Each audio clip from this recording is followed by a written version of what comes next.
Hello,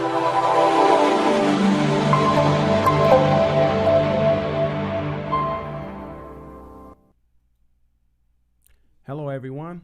Welcome to The Walk. I'm Tony Leon, your host. This is the place where you'll be enlightened, encouraged, and empowered to work out your own salvation without fear of being led astray. For we walk by faith and not by sight. And God's word is a lamp unto our feet and a light unto our path. And as we go on this journey together, we're going to follow him, Jesus Christ, wherever he goes, and we shall do so in spirit and in truth. Now we're going to get right into our program with the topic of the day, and that is crossing the line. Now, when we think about crossing the line, what do you think about? There's a line that's first drawn, and that line is drawn. You got to think about what happens when you cross it. Now, I'm talking about when you do something and you say, okay, but at a certain point, that's it. Action must be taken. Now, you're probably thinking, okay, crossing the line might be where maybe somebody hit you, touched you physically or something like that, some form of violence or something that's so-called, oh, that's it. You know what? You crossed the line, that type of thing. But let's just look at the concept of violence just so we can have an understanding of, yeah, that could be it. So violence, behavior involving physical force intended to hurt, damage, or kill someone or something. Now think about that. When you have this type of behavior that involves physical force intended to hurt, damage, or kill someone or something, it's like that's crossing the line, right? Why does it have to get to the point where it's physical violence for there to be a crossing the line? There has to be some other type of examples or something that we can kind of go and see. Maybe there has to be a crossing the line before it gets to physical violence. Now, I had a couple of things I wanted to talk about. I have a couple of definitions. I don't have them on the slide, but I want to bring this out. Consequence. Now, what is a consequence? Now, when you think about consequences and repercussions, think about that. Consequence, a result or effect of an action or condition. That's a result. Like you got cause and effect. So when you think about cause and effect, you think about something caused this effect. That's how I look at it. Okay. Now, consequence, repercussions. Okay, so let's look at repercussion. Repercussion is an unintended consequence occurring sometime after an event or action, especially an unwelcome one. Now, somebody who does something, usually they think about not the consequence. They think about, I want to do this. And they're not thinking about what could happen, cause and effect. There's so many different scenarios I can use today, and I'm only going to go through a few today. I mean, you might be thinking, wow, he's covering a lot of information today, and I am. So I'm going to try to pace myself so you can see certain scenarios where there's a cause and there's an effect. Or you cross the line. There should be an effect. There should be a consequence or repercussion. Now, usually when people do things to other people, meaning intending harm, let's not even looking at violence. Let's look at just the concept of intending to do harm. I look at that as evil because that's what it is. Harm is evil. And when you do that, it's like you just can't just do it relentlessly without some type of consequence. I know when you look at God, God says vengeance is mine. But what about on earth right now with you and me? Like when you have aught against your brother, you go to them, or you're supposed to. Oh, when there's things that happen in your life right now, you're supposed to come now. Let us reason together. Let's work out our differences. Two can't walk together unless they be agreed. So that's why we have the walk. It's all about your walk. You can't just stay in one spot. You got to move from point A to point B to point C, all the way to glory. And how you going to do that if we're just staying in one spot and we're just thinking about our own selves? No, you got to think about your friends, family, loved ones, associates, fellow citizens, and everyone else for that matter. So when I think about this so-called consequence example, I'm going to go to Christ. You're probably thinking, okay, so there's a consequence, like a drawing the line type of situation with Christ. Yeah. Think about this. Has there been a time where someone crossed the line and Jesus says, oh, that's it. And he steps in and says, I'm going to do this. Well, there is. I don't have it on the screen, but I wanted to bring this out. Now, I noticed that you have Matthew, Mark, Luke, and John. These are the Gospels. And all four Gospels, I have three right here, but all four Gospels, they give what you call the same account, if I could put it that way, but they give more details. And when you put the whole picture together, all these little puzzle pieces together, if I could put it that way, you see the whole picture. And the whole picture, it's showing you something more revealing. Now, Matthew chapter 21, verse 13 says, and said unto them, this is Jesus. But before we bring this out, let me paint the picture. Okay, let me show you the narrative. There was a time that Jesus went to Jerusalem and he went to the temple. But what he found in the temple was you have people selling in the temple, people buying in the temple, money changers and turtle doves and everything. Okay. So what he did was he said, oh, that's it. He ran everybody up out of it. I don't want to say everybody. I'm talking about the sellers, the buyers, everyone. Just ran them up out of it. And after he did that, he flipped the tables. He flipped the chairs. Now people probably thinking he flipped the tables and the chairs. Yeah, he flipped both of them. Okay. So you can go back to the Gospels and you can see this account. And when he did that, it was more like, wait a minute. You know what? This is my Father's house. So he had presented to them in so many words why he did that. So like I said, Matthew chapter 21, verse 13, it says, and said it to them, it is written, my house shall be called the house of prayer, but ye made it a den of thieves. Okay, now that's in Matthew. In Mark 11, verse 17, it says, and he taught, saying unto them, is it not written, my house shall be called of all nations the house of prayer, but ye have made it a den of thieves. And then I like to look at what it says in Luke 19, 45 to 48. And he went into the temple and began to cast out them that sold therein and them that bought. So that means both classes of people, the buyers and the sellers, get out. Okay. Now people probably think that was a radical move, but let me continue. Saying unto them, it is written, my house is the house of prayer, but ye made it a den of thieves. Verse 47. And he taught daily in the temple. Okay. Now this is after the fact, after everything was cleared out. But the chief priests, now look at these classes. The chief priests and the scribes and the chief of the people sought to destroy him. This is messed up. Let me pause there for a moment. You had what you call enemies of the house, if I could put it that way. It wasn't those who were selling and those who were buying, so to speak. They were just doing what they were allowed to do, or shall I say permitted to do. Okay.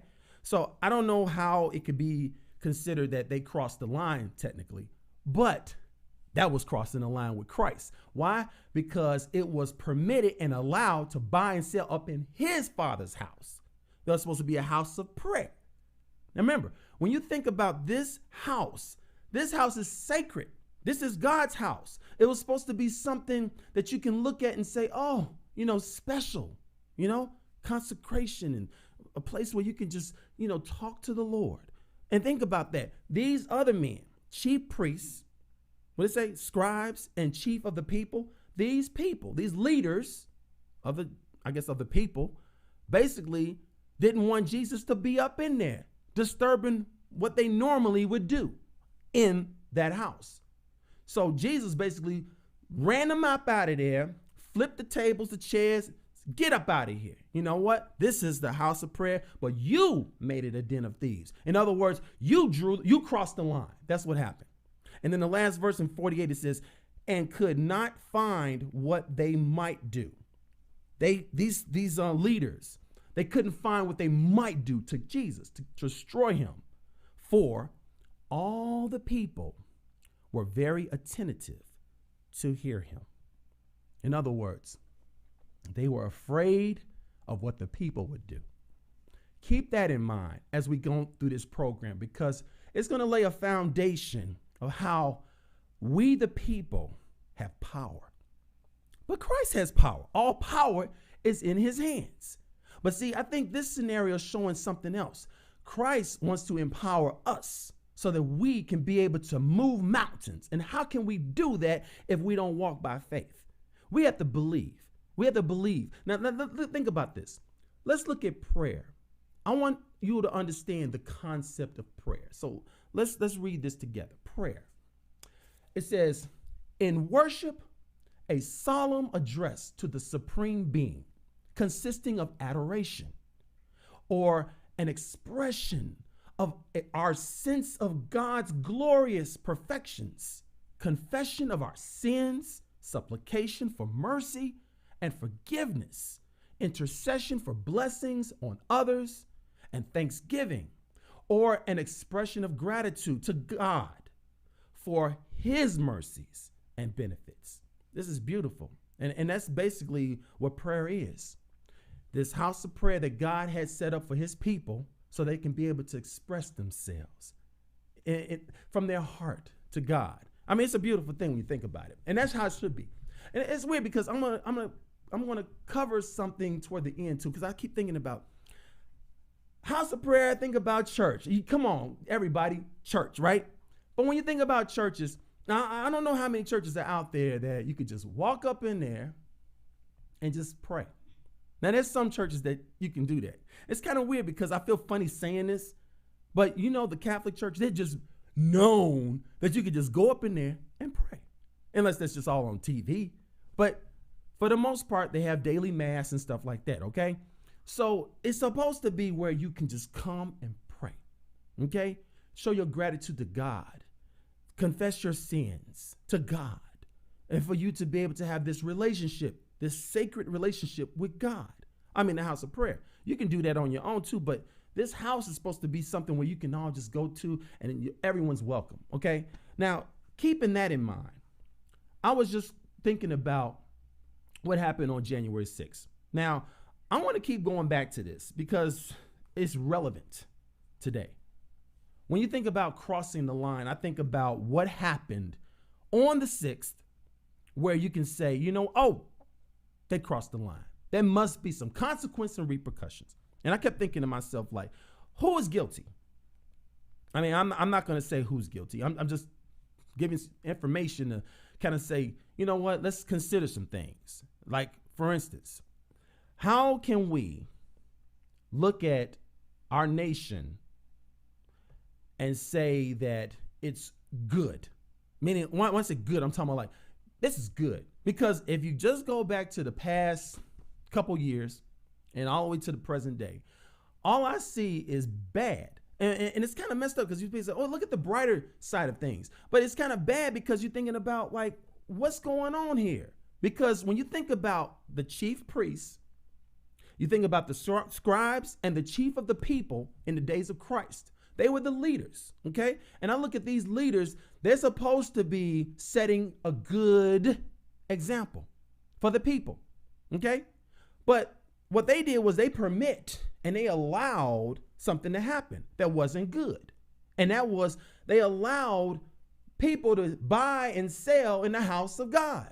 Now, this is messed up because when I think about what is your duty, what are you supposed to do?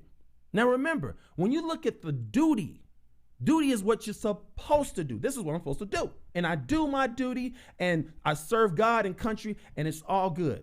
And when I'm thinking about God and country, I'm talking about back in the day when Christ was during that time, because it seemed like it said you have the chief priests and people of God, you know, the leaders of God. But then you have the scribes, God's people, you know, but then you have chief of the people, you know, like civil. Okay. And I'm thinking like all of them working together, but they're supposed to be doing their duty. Now let's think about the whole duty of God. Okay. Because we need to understand that. And I'm going to express this because it's Ecclesiastes 12:13. Let us hear the conclusion of the matter, of the whole matter. And I like the way it said it right there. Let us hear the conclusion of the whole matter. Like this is it. Okay. Fear God and keep his commandments, for this is the whole duty of man. Boom. That's it.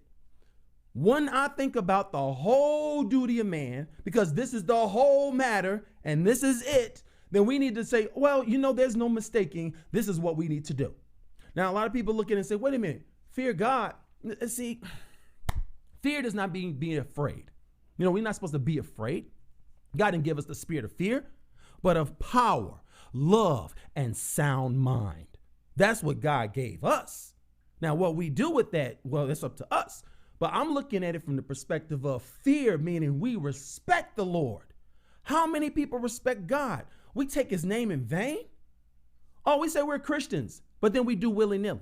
It doesn't make sense to me. But at the same time, it kind of does. It's starting to make more sense. I've been praying and asking God for understanding, and God's been giving me more and more understanding, and it's a little bit more than I can handle, I thought, but not. God won't give you more than what you can handle.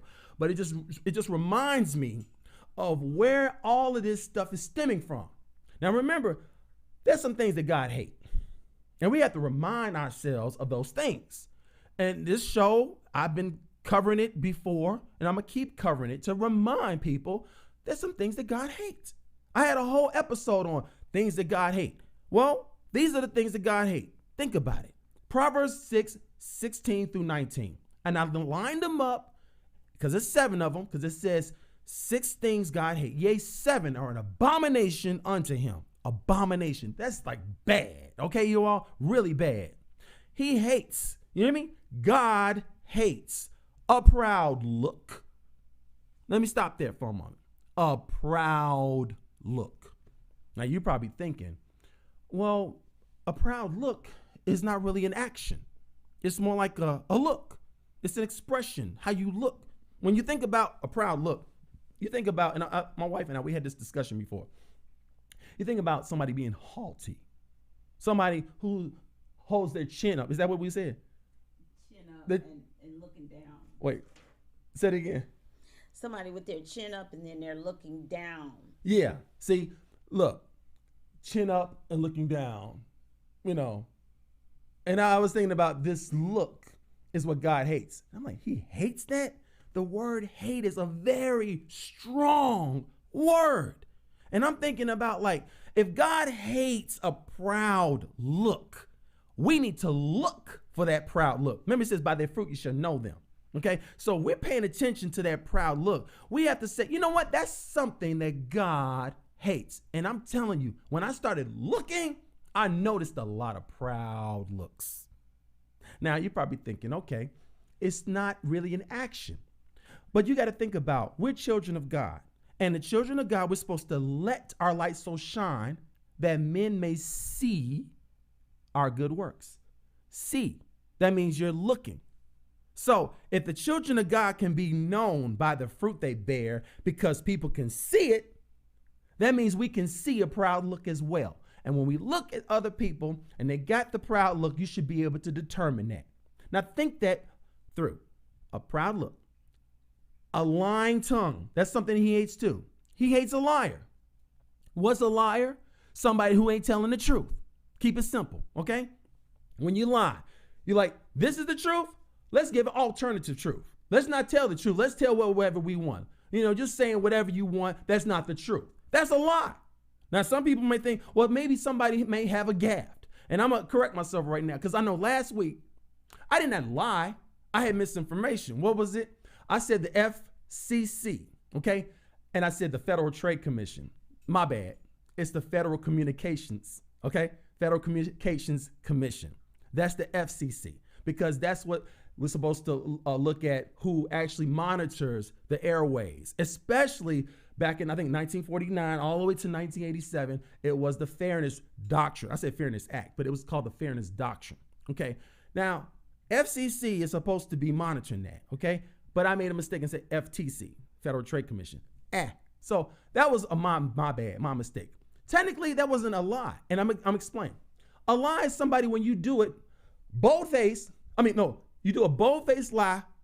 Was it a bold-faced lie with a straight face or something like that? And you do it to deceive people. That's guile. And when you do that, that's messed up. See, right now, we need to learn how to so-called, oh, my bad, my mistake, I made a mistake. It's very humbling. I mean, it's humbling even right now when I'm saying it because I know that I made a mistake, And I'm gonna try to not make so many mistakes. But you know what? I don't think God is gonna allow that. You know why? Because I think I probably would get beside myself. Because can you imagine? I'm walking around and I think that I'm right in my own eyes because I don't make mistakes because I'm just that good. Can you imagine? That's how a lot of people think right now. But every time you make a mistake, it's very humbling. It hits you right here. It's like, you know. But you know what? All you have to do is come correct. All you have to do is just say, hey, my bad. I made a mistake and I'm going to try not to do that again. But a lot of people don't want to do that because when people make a mistake, they get this proud look. They like, hey, hold on to it for dear life, even to their own grave. This is so messed up. We got to learn how to let go and let God. Now, let's go back to the other ones. A proud look, a lying tongue, hands, and I underline that, hands that shed innocent blood. Pretty bad. When you think about hands that shed innocent blood, that means you're the one that's guilty and you're the one taking it out on the innocent, you know, the helpless, if I could put it that way. And that's what God really hates because he said it. He said hands that shed innocent blood. Keep that in mind. And heart that deviseth wicked imaginations. And remember, I think about wicked, I think about it's the sin against your brother. So every time you do something that's wicked, as far as devising wicked imaginations, that means you're trying to do something against your brother, your fellow man. Pretty bad. God hates that. Feet that be swift in running to mischief. That means you just all over the place. You just want to do whatever. And then you want to make trouble. Like you're a troublemaker. I was actually called a troublemaker one time. You're a troublemaker. I didn't understand the term, but I kept thinking about maybe we need to get our terms straight. Because if you're going to call me a troublemaker, you got to tell me, what does that mean? Because I would think a troublemaker would be somebody who causes trouble. And in the sense of you're someone that's doing harm and not doing good. Now let's identify the so-called harm and not doing good. And we can have a discussion and break that thing down. Instead of saying, oh, you're a troublemaker. You know, because that's just a label to me until we actually sit down and have a discussion, you know, and reason together. And then we had a false witness that speaketh lies. It's weird how we have right on number 2, a lying tongue. But then right there toward the end, a false witness that speaketh lies. Again, against your brother. See? A false witness against your brother. That's what it is. You speak of lies against your brother. That's what God hates. I hope this is coming home to you all and you understand if God hates these things, we need to pay attention. And last but not least, he that soweth discord among brethren. I underline he. He that soweth discord among brethren. Now you probably think these are the things that God hates. But does God hate people? Well, I don't know. That's the word of God. It said he that soweth discord among brethren. It didn't say when you sow discord among brethren. God hates that. No, God hates the person that sows the discord. I mean, I'm not making this stuff up, you all. God's word said that. And I'm looking at it like, if God's word said that, he must know what he's talking about. So if you are sowing discord among brethren, you know, you're like a busybody. So that's what I think about, busybody. And you're just doing all kinds of willy-nilly and you're just causing havoc. Instead of saying, you know what, let's work things out. Let's sit down and reason. Let's iron out our differences. That's a good thing. I don't see that a lot. Now, see, I was thinking about this. When we have, let me do this. Let's go over one more definition because I want to really get into some of the footage that I have. I got a couple footages and I want to be able to comment on some of that. Okay, so let's go into some more definitions. One more in particular, I want to think about this because there has to be where you have not just a consequence and repercussion. There needs to be some kind of recompense. Okay, when I think about recompense, you're probably thinking, oh, what do you mean? Well, let's look. Recompense. Okay, make amends to someone for loss or harm suffered. Compensate. That's recompense. So there needs to be some recompense when there is harm that's done. Okay, and a lot of people just do things that cross the line, and there's no consequence, repercussion, and no recompense. They're just continuing to do harm, evil, okay, against their fellow man. And here's God sitting back and saying, these are the things I hate. And he keep doing it. You think God just going to sit there forever? You know, cup of his indignation is not filling up. Oh, it's filling up. And God is looking at the things that he hates. Now, in Ezekiel chapter 9, it talks about the things that we're supposed to do against the things he hates. Now, people say, well, he says he hates things in Proverbs, but he says 7 are an abomination unto him. So he broke it down. Abominations. Now, what are we supposed to do about abominations? We're supposed to sigh and cry for all the abominations that be done in the midst thereof. And I think about, in the midst thereof, I think about where we live, not just in the church, but in our homeland. Now, in America, I've been looking back at the couple years, like I said, and I see what's good about this. Have you all been paying attention to this impeachment trial? Because it's starting to bother me from a different perspective. And that is, we need to get down to the truth of the matter. The truth of the matter, not some alternative truth, not to some other, somebody's perspective. No, the truth. Keep it simple. And I was thinking about, like, that's my prayer. I said, Lord, can we get down to the truth?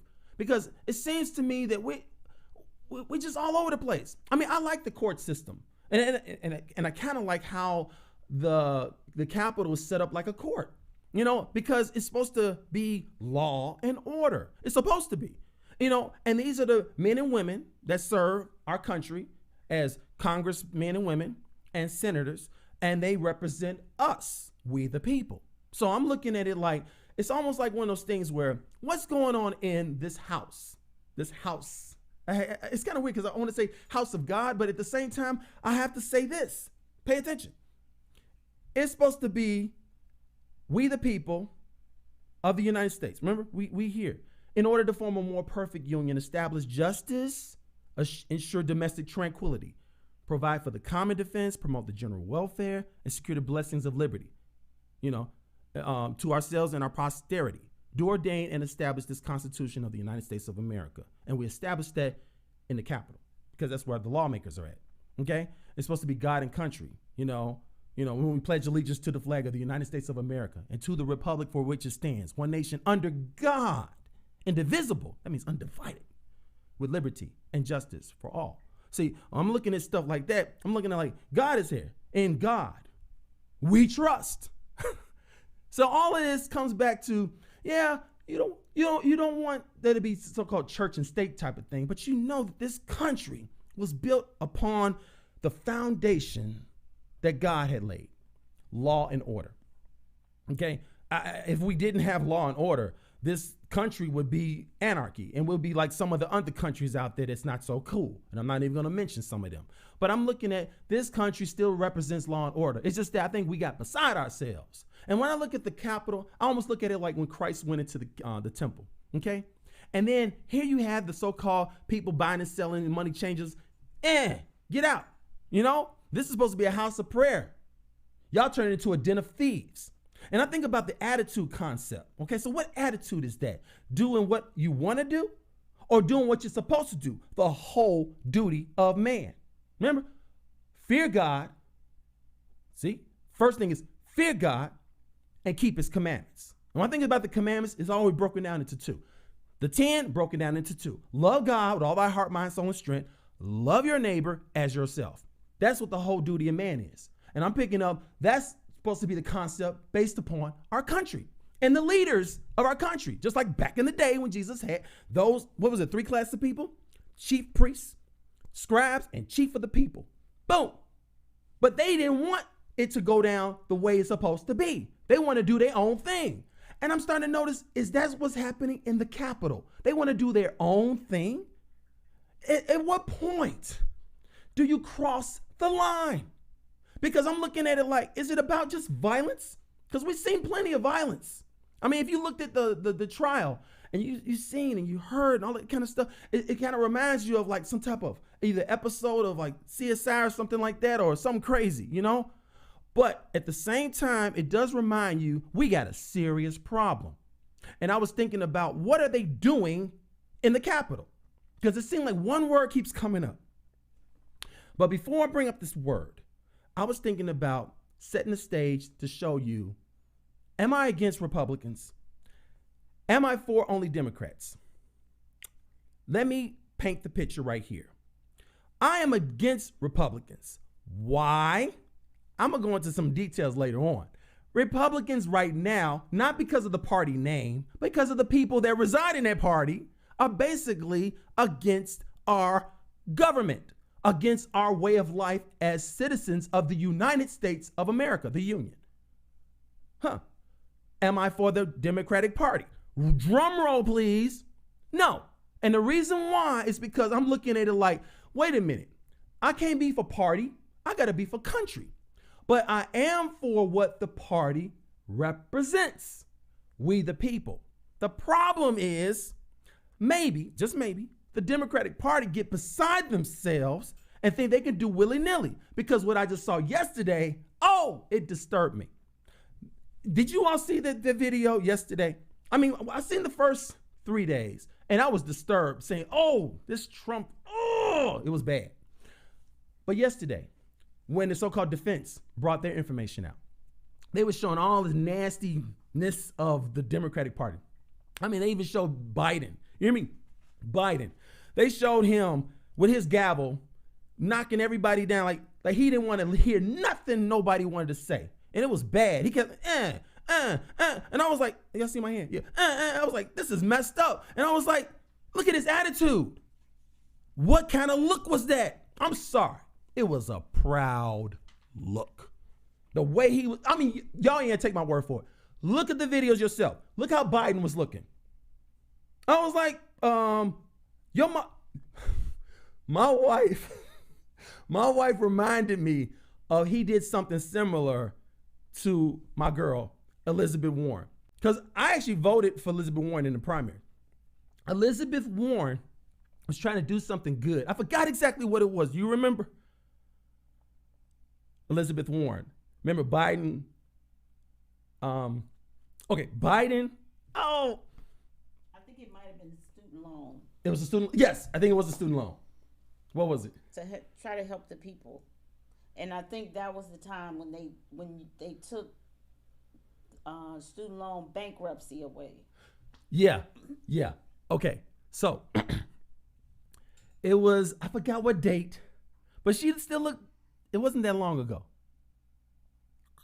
What happened was Biden, Joe Biden, he was one of the people that Elizabeth Warren was pleading her case to about the student loan debt and stuff like that.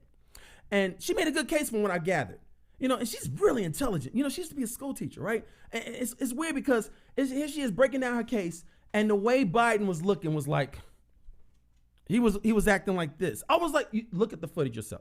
He was like, in other words, he didn't want to hear nothing she had to say. He was like, You probably thinking, why are you doing this? You're supposed to be for the Democrats. I'm sorry. I'm for righteousness. I'm for we the people. And what he did, I'm not trying to say Biden is all bad. I'm just saying Biden did a bad thing because you ain't supposed to have a proud look. Because when I think of a proud look, I think about somebody who, like my wife said, you get your chin up and your nose is up and you're looking down. Like, you're holier than thou or whatever. Instead of saying, wait a minute, we all in this thing together. What seems to be the matter, Miss Warren?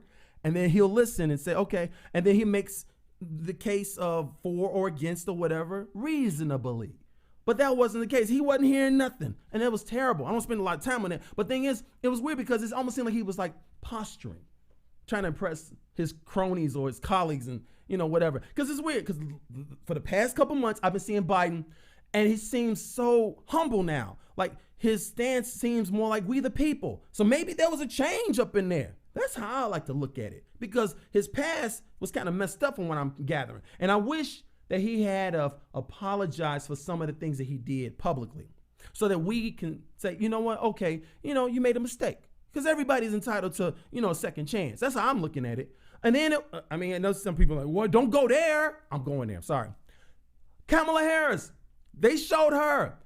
I think she was on Ellen's show. And Ellen asked her if you were stuck in the elevator with Jeff Sessions or who was the other person? I forgot who it was. I think it was Mike Pence. And then she made a joke out of it. And she said, does one of us have to come out alive? I was like, why you joking like that? That's not good. Why you joking about death and stuff like that? That's pretty bad. Now, again, if it was a mistake and you were just doing your posturing, because matter of fact, let's go real quick. Posturing, behavior that is intended to impress or mislead. Behavior that is intended to impress or mislead. And that's what people do sometimes. They posture. They do one of these things where they trying to impress. You know, a lot of people do it. And no offense, a lot of our black people do it. I see it all the time. It's embarrassing. They'll act like, I'm a Republican. I'm with them. You know, and I'm like, ugh. You know, like why? Because I'm trying to impress to show you I'm part of the good old boys, you know, the grand old party or whatever it may be. And I was saying to myself, like, that posturing is a proud look. It's like God's one of his things that, in my opinion, according to the word of God, you crossed the line. You crossed the line with a proud look. I said it. You didn't cross the line with violence. No, let's go to the beginning. You crossed the line with a proud look. When you have a proud look, you cross the line because you're basically saying, I'm better than you. You know, that's what you're saying. I'm sorry. You're saying that with your whole action of look. And when I look at that, I say to myself, you know what? We're going to spend some time. And I know that I'm going over a lot of different things. And I want to cover some video. And I am going to cover the video. So bear with me. But here we got this one thing I noticed that that happened at the very beginning of the impeachment. I thought it was just very important that we understand that. Like the concept of it's like a house of prayer. So it started off with a prayer. And I wanted you all to see this real quick. How I start off with a prayer.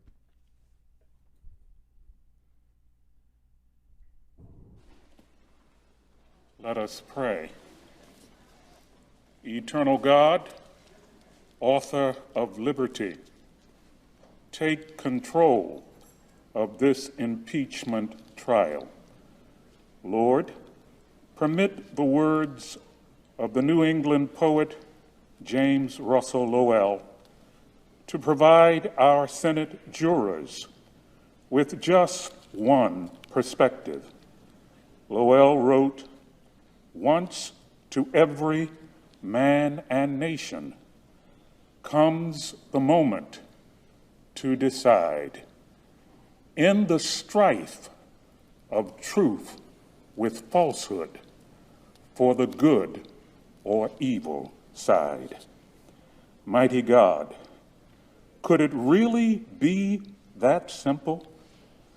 Could it really be just truth striving against falsehood and good striving against evil? Powerful Redeemer, have mercy on our beloved land. We pray in your magnificent name. Amen. Amen. Now, check this out, you all. That was Barry Black. He was the chaplain. Okay. And I thought that was a very appropriate and good prayer because when he prayed, the focus was, God, you the one we looking at. Help us with this situation. And could it be just that simple? We're looking at the truth of the matter, the truth. Remember, truth and justice, we're supposed to be looking at the truth.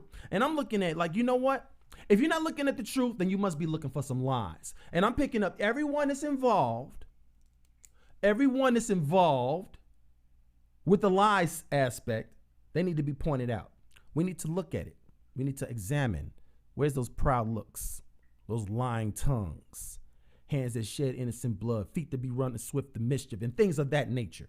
And pay attention to that, those things that God hates. And when you see those attitudes and the accompaniment of the actions, remember, these are all crossing the line, and you see that, there needs to be consequences and repercussions. Now, I can say just the bottom line is, if that is the case, the first consequence is, well, I say point it out. You know, like you're supposed to sigh and cry for the abomination. Point it out and say, hey, you know what? That's wrong. You know, that's not part of what we're supposed to be about, you know? And I want to point out this too, because there's some new footage. I didn't even know it was that new. I mean, I guess it kind of did. It's new footage. I mean, what I'm about to show you all, to me, it was mind blowing. And y'all might have not seen this before because it's that new. And it's showing you new evidence New evidence about those witnesses that went through that so-called crossing the line moment. When I say crossing the line moment, I'm talking about like, oh no, here's your own party crying for help. Now, remember, I said Republican Party. It's all jacked up. I know you're probably thinking, oh, you shouldn't talk about parties. I'm going to talk about parties because I'm talking about the people of those parties. I want y'all to see this news clip because this information is so relevant to the case, and it's new, that I believe they're going to use this information that I'm about to show today for the case. Not patting myself on the back, but I'm letting you know I don't got that big of an audience either, but I'm telling you, they're going to use this information. They're going to use the person that's presenting this. And I want y'all to see it on CNN. Check it out. Wolf, this is critical insight into Donald Trump. What we're learning speaks to his continued desire to delay and to try to prevent the election results from being counted. Now, we previously knew that there was a phone call that took place on January 6th between Trump and Kevin McCarthy, when McCarthy called Trump, pleading for him to stop the rioters. I've spoken to multiple Republican members of the House who have knowledge of that call, who tell us that after Trump tried to say to Kevin, these are not my people, it's Antifa, Kevin McCarthy said to Trump, no, it's not Antifa. These are your people. And here are the new details. After he said that, Trump said to McCarthy, quote, well, Kevin, I guess these people are more upset about the election than you are. To which McCarthy responded, who the F do you think you're talking to? CNN confirmed this exchange, Wolf, with Republican Congresswoman Jamie Herrera Butler of Washington, who was briefed on the call directly, firsthand, by Kevin McCarthy on January 10th.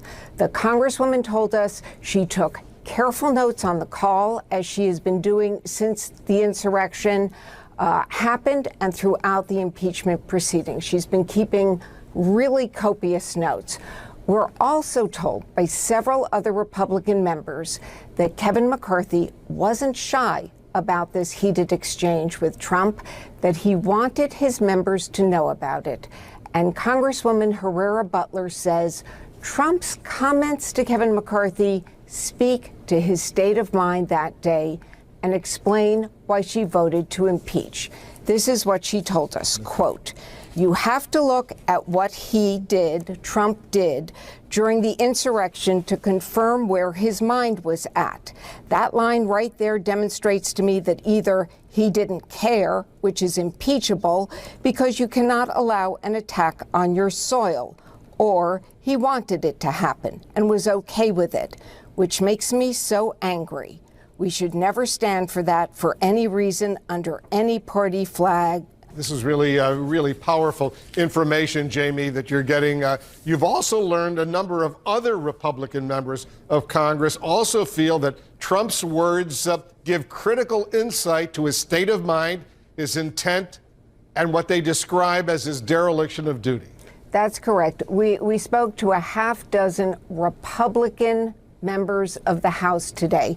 And here's what another member of Congress said to me, another Republican, Anthony Gonzalez, on the record, Republican from Ohio. He is also another one of the 10 Republicans who voted to impeach. Quote, I think it speaks to the former president's mindset. He was not sorry to see his unyieldingly loyal vice president or the Congress under attack by the mob he inspired.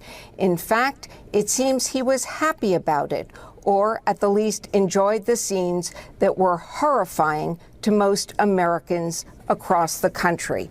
And Wolf, I just want to add, the Republican members that I spoke to said that Trump's failure to act immediately after Kevin McCarthy called him and asked for help shows that he was not some blameless, innocent observer. Another Republican member said to me that the call speaks clearly to Trump's intent. Quote, this proves that the president knew very early on what the mob was doing, and he knew members were at risk and he refused to act. It's a violation of his oath of office to fail to come to the defense of Congress and the constitutional process immediately. This shows that Trump knew what the rioters were doing, that he supported it, and that he facilitated it by failing to act. I think the question now is, Wolf, we now know more about what Donald Trump clearly said to Kevin McCarthy. Will it change any votes of Republicans in the Senate when it comes to the trial? See, I didn't want to interrupt this because I want you all to see it in the concise details, laying out. These are people, they're pleading and asking for help. And they're here in this violent environment. And they only could think of one person that could have helped them. And that was their faithful leader, Donald Trump. He refused to help them when he could, saying they're Antifa. No. Those are your people. And these are the Republican people, you know, McCarthy and stuff. They knew these were Trump people. How do I know that? Because when Trump was so-called doing his little rally thing, he basically said, we're going to the Capitol and I'm going to be there with you. So basically people were going to the Capitol and he knew that. And how do we know that? Because of the phone call. He's on the phone. This is Trump on the phone with the guy that was in the Capitol that was basically pleading for his life. And he is basically letting Trump know, hey, you need to call these fools off. Call them off because, you know, hey, you know, they're in risk. And Trump was basically looking at it like, you know what? In other words, he's being vindictive. That's what he was being. Trump was being very vindictive. He was looking at it like, y'all say I didn't win the election and stuff. So, you know, fend for yourself. Matter of fact, I don't think he cared if, I'm sorry, this is really bad what I'm about to say, but I'm going to say it anyway because of the evidence. I don't think he cared if something happened to Mike Pence, our vice president. I don't think he cared. I think he was like, whatever happens, happens. That's what he was looking at. And he caused it.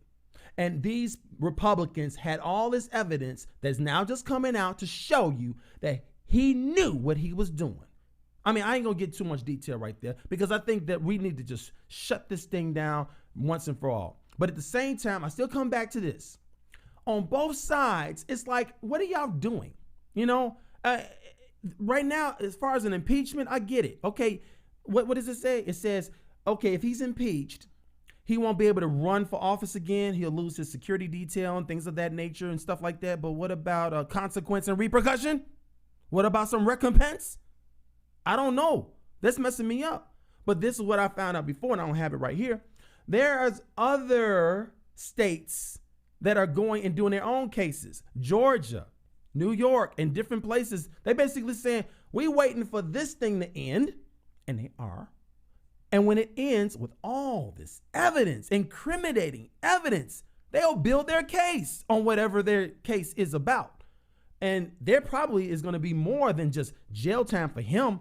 It may be all the people that's involved with him, including House of Representative congressmen and women, maybe some Josh Hawley.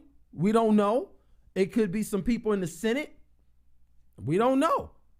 I'm eager to find out what's going to happen because I'm telling you right now, with no recompense, no consequence or repercussions, I'm looking at it like, wow, that needs to be like a money changer thing. Like, hey, y'all need to get your act together because y'all represent the people. I mean, that's what Jesus did. And after that event, after that act, he taught daily in the temple, meaning he was giving the people what they need. Why aren't they giving us what we need? Listen to the needs of the people. It seems like they're just not listening to the needs of the people. They're doing all this posturing. And when you posture and stuff like that, you ain't doing me no good. You ain't doing the other people no good. You just looking at yourself and say, hey, I'm trying to impress, you know, whatever. And it's pretty bad. Now we're going to go over this last video because I'm trying to get down to the bottom of this because it seems like the bottom of this is about what this country was built upon. And I hope y'all pay attention. Okay. Last week I had some of her footage and it's called, her name is Amber Ruffin. Okay, I didn't say it last time. Amber Ruffin. And I thought she's really good. She's not just a good comedy. She has a good team to basically break down the information. And I thought she did a very good job because here I am doing America's Dark Past, all these episodes, and she like kind of broke it down in one episode. So check this out real quick. I'm glad I played it through because I want you all to see that. That was, we got Black History Month, February. It's the smallest month, 28 days. But look, white history. It's like we need not Black history or white history. We need history, American history. When we look at American history, we're going to look at a dark past. And when you're going to go through all those years, those decades, those centuries, yeah, exactly, and then you're going to see what happened. And what I saw right there was it's showing you a dark past that is still today affects us and has not been dealt with. And when I look at what's happening right now in our government, I'm talking about the Capitol building. I'm looking at this is the epitome of what this is all about.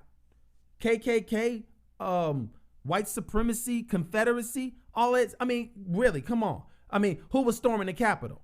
People with Auschwitz things and Confederate flags and stuff like that, against the Jews and the blacks and stuff like that. Calling one of the armed guards there, nigger, over 15 times. I think it was 15 times or something like that. And it's like letting you know right now, oh yeah, it's in our face. When are we going to deal with this problem? Because as far as I'm concerned, if it doesn't happen in this administration, oh my goodness, I don't know. It's pretty bad. I mean, I know the Lord is coming back soon. I know that. But it seems to me that there has to be some type of relief. There has to be some type of recompense. I'm not talking about no 40 acres and a mule. I'm talking about there needs to be something right now for you to say, okay, let's all learn how to get along. No kumbaya. No, we don't need no kumbaya. We need to say, you know what? Hey, my bad. I made a mistake. I was wrong. How can we so-called work things out? Because it seemed to me we all got baggage. You know what? I want to go over this other part. Give me a moment, honey. Okay, cool. Look, let me show you a couple more things real quick and keep that in mind. Hold on to that. Before I show you this, this is not me so-called saying, yay. It's more like me saying, about time. Look, check this out. Rick Schneider, former governor of Michigan. Remember I was showing you all, I think it was the last episode of America's Dark Past, and it was showing Rick Schneider messing up all those people in Flint, Michigan. You hear me? They were drinking the nasty river water, getting Legionnaire's disease, having all kinds of cognitive problems, death, and all kinds of stuff. And then on top of that, Obama comes up in there and say, hey, the cavalry's here, I'm here, And then he wants a glass of water. And then they give him a glass of water. Now, I found out this later on. Where did that water come from? Now, this was a true stunt, okay? He was posturing, okay? So where did this water come from? It didn't come from that gymnasium. No, it did not. That gymnasium didn't even have any running water. Oh, yes, no running water. Matter of fact, the only water they had was toilet water. Yes, look it up. So where did he get the water from? He got that from Air Force One. It was already ready, prepared. Matter of fact, when he said it, the lady just walked out with the glass. It was already ready. It was a stunt.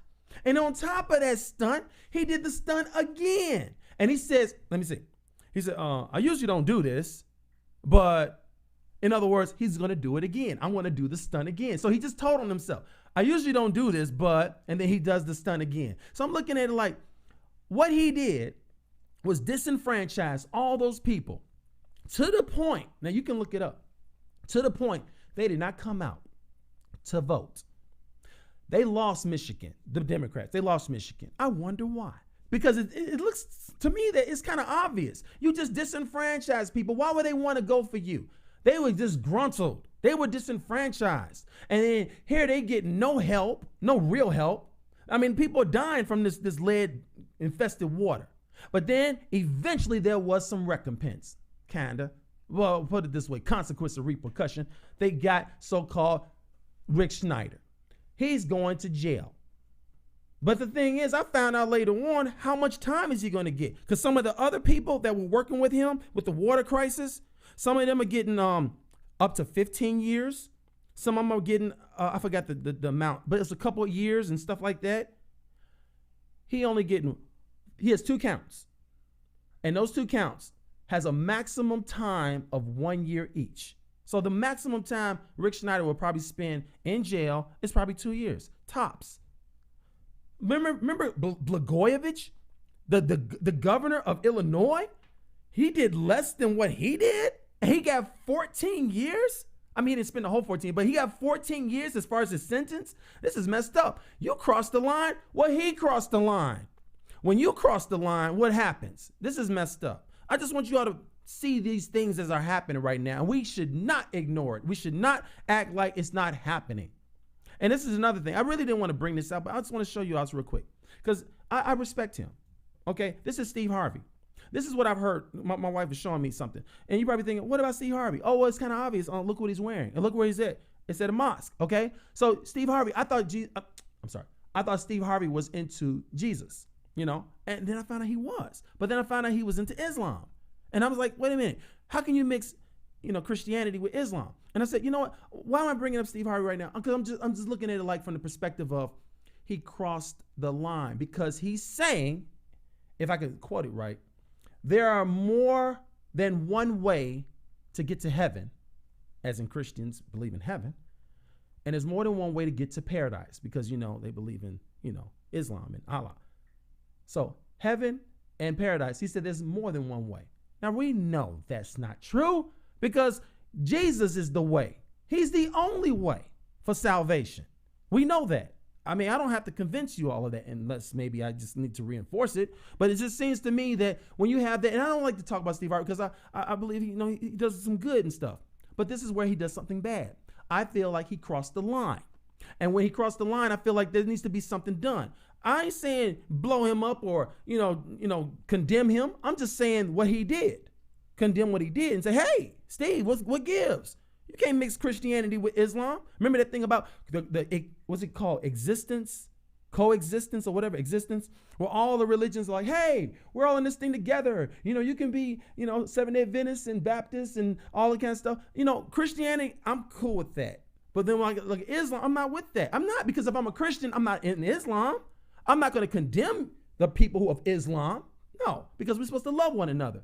But I'm not really down with their faith because it doesn't, lift up Christ and his word. Now look at this last thing.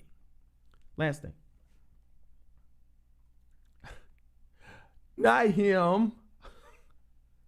The last slide. There you go. Look at this. The U.S. Catholic Church has paid out an estimated $3.2 billion, that's with a B, to settle clergy abuse cases. Now this was right there. It was in Reuters. Yeah, that's how you pronounce it. Reuters. Reuters News, U.S. News, December 1st, 2020. That just happened a couple months ago. $3.2 billion. This is the Catholic Church. I'm not against Catholics. My mom is a devout Catholic, but she used the King James Bible. Right on. It's just kind of funny. But I'm just looking at it like, you got all these devout Catholics, and they're wonderful people. But look at the clergy. These people are molesting not just children. It's mostly boys. I want you all to understand this because I found out later on, I don't think I have the slide for that. Do we have the next slide? I'm not sure if it's that. Well, let me say it. It was estimated. I don't have that, do I? Oh, yes, I do. Okay. I'm not going to read the whole thing, though, but I'm going to read part of it. This was from New York Times, February 17, 2019. It says, fewer than about 10 priests in the United States have dared to come out publicly.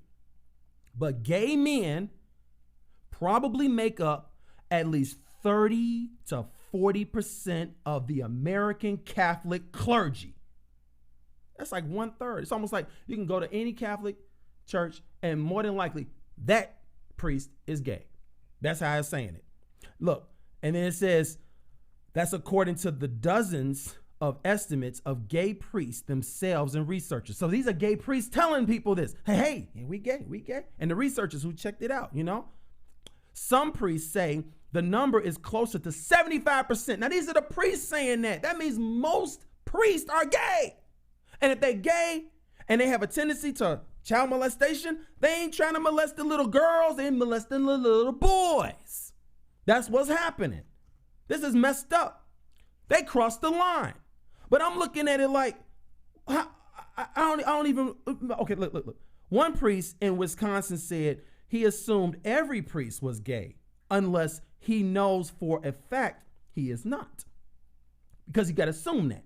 A priest in Florida put it this way, and I quote, "A third are gay, a third are straight, and a third don't know what blank is they are." This is messed up. I just want to paint this picture. When you cross the line, there needs to be something done. Okay, there's some recompense. 3.2 billion. Look at that again. 3.2 billion. Recompense? But what about consequences and repercussions? This is what I found out. I don't think I have this right here, but let me explain real quick. It's been estimated that of all the allegations of the priests that did, the naughty thing, I'm assuming with little boys, only 3% were convicted. 3, not 30. 3% were convicted. It must have been some heinous stuff. But look, it says 3% were convicted, but then only 2%, and this is a fact, only 2% went to jail. Only 2% were incarcerated. That's messed up. Where's the consequences and repercussions? When you draw the line and you cross the line, there needs to be something done. I'm painting that picture because I'm looking at our faithful leader, Joe Biden, is a devout Catholic. I'm looking at it like this. This is last point, and then I'm going to kind of come to a close. Here I am, a Catholic, devout Catholic. Oh, I'm going to church, praising the Lord, but then you got your Hail Marys and Fathers and whatever else for that matter. But then all of a sudden, your priest is found to be so-called molesting your little boy. He had sex with your little boy, had your little boy do things to him unimaginable. Oh, we want to be compensated. Oh, but we're still Catholic. And that's just one Catholic. But then we find out that over 5,000 of these cases, matter of fact, it was more like 6,400 cases of all these allegations. It's just that a lot of them are under the table. Under the table. You know how sometimes some conference will have like a preacher, a pastor, and he maybe screw half the church, and then they send him off to Florida or somewhere like that. That's what I'm talking about. That's what they've been doing. When you cross the line, and there's consequences and repercussions. And it just really upsets me because we're not doing what I think we should be doing.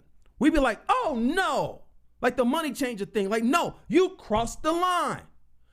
I'm thinking, how do you act when someone crossed the line? I'm still a Catholic. I'm not saying don't be a Catholic, but I'm like, it's like being a Catholic, you're taking a chance with your little boy. If you got a little boy and you going and he's an altar boy, whatever, like you taking a chance that he gonna be messed up when he grow up. I'm sorry. That's a fact. You want to check it out? I'm not judging nobody. I'm just saying here's the facts. Oh, you shouldn't say that about the Catholic Church. I'm sorry. What other churches out there where they have the massive numbers of their clergy? These are the leaders of the church molesting and having sex with the little boys of their church. Where's the consequence and repercussion? 2% incarcerated, 3% convicted? No, you cross the line, there needs to be consequences and repercussions. I think we need to understand that. We need to start sighing and crying for all the abominations. That's an abomination. Look at the innocence. Let's just take this last moment and examine ourselves. Let's take this moment. Are you in the faith? The faith of Jesus. I don't care if you're Catholic, Baptist, Seventh-day Adventist, Mormon, or anything else out there, even from Islam.